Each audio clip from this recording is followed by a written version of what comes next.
हमें अपनी रसोई घर से कभी भी ये 5 वस्तुएं कैसी भी परिस्थिति क्यों न हो, अन्य किसी भी व्यक्ति को, चाहे वह मित्र रूप में हो, चाहे फिर कोई वह रिश्तेदार हो, किसी को भी भूल से भी अपनी रसोई से हम ये 5 वस्तुएं कभी किसी को न दें, ऐसा वास्तु शास्त्र में कहा है।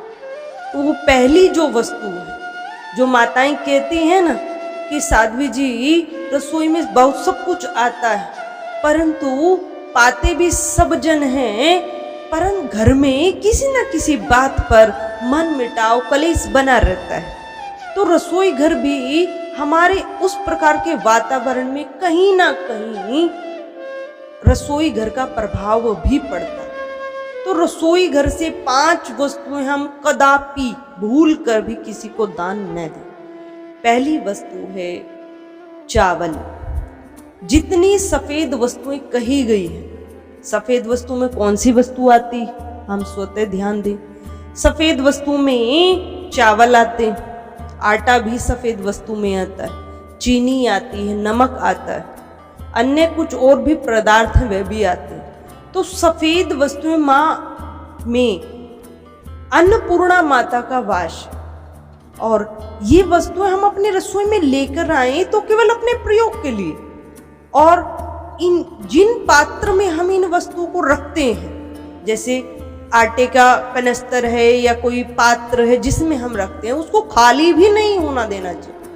जैसे ही हम लगे कि घट रहा है, बहुत कम इसमें है, उससे पहले ही उसमें हम वह डाल दें। किसी निमित्त साफ करना है तो उसको किसी अन्य पात्र में लेकर तब हम उस पात्र को साफ कर सकते हैं, जिससे अन्नपूर्णा की कृपा कोई प्रभावित न हो, हमेशा बनी रहे।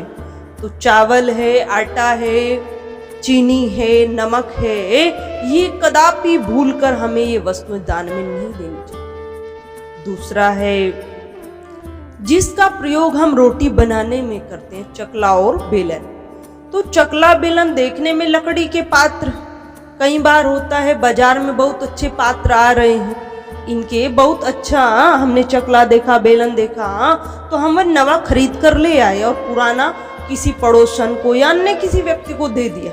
नहीं, हमें अपनी रसोई के प्रयोग किया हुआ चकला और बेलन कभी किसी को नहीं देना चाहिए, वास्तु शास्त्र ने कहा है। तीसरा है तवा।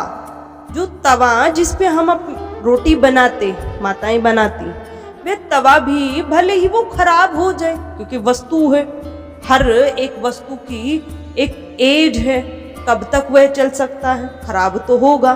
तो खराब भले ही हो जाए, हम उसको हटा दें, परंतु किसी अन्य घर में किसी अन्य को दान रूप में हम वह तवा न दें अपनी रसोई से।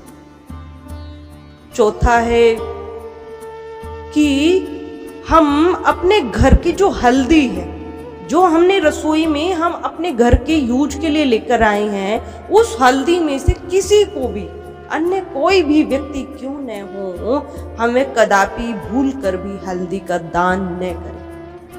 और यदि हम चाहते हैं कि हमें हल्दी दान करनी, तो हम बाजार से खरीद कर लेकर आए, हम उसका दान करें।